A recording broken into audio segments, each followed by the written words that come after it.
Don't rush to judgment. That is what the attorney for Cincinnati City Council member Jeff Pastor is telling the public. Pastor is charged with 10 federal counts alleging he solicited money for votes. The Republican Party and city leadership want him to resign, but Pastor's attorney says he hasn't decided what to do yet. David Winter picks up the story live at City Hall. Hi, David. Well, good afternoon. Jeff Pastor has been absent from City Hall since his arrest earlier this week. Earlier this morning, his attorney held a press conference to answer questions from reporters as to whether his client should step down. Let's all catch our breath.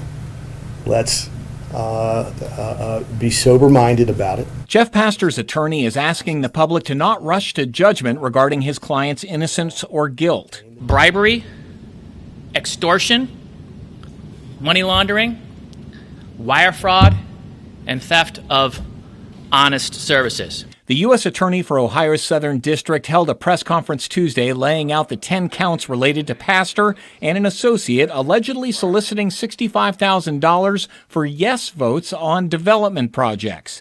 The developer was an undercover FBI agent. The U.S. Attorney says he has proof. Texts, emails, recordings of Jeff committing these crimes? Well, I don't dispute that apparently, or I don't doubt that the U.S. Attorney has all of the things you mentioned.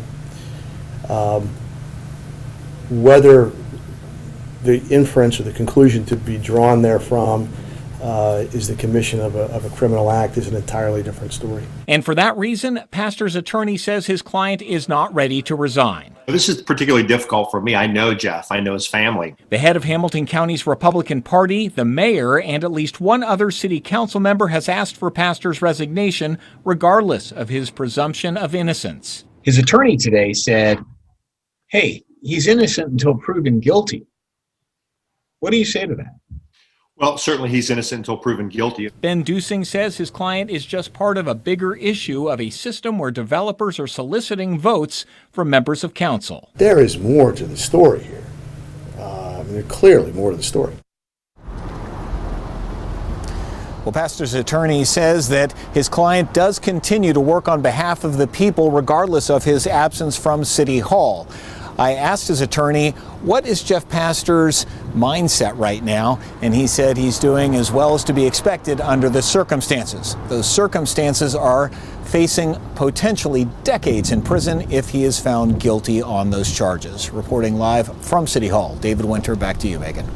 Thank you, David. Pastor's case is currently set for a jury trial January 11th, but those with knowledge of the case believe it will likely be delayed.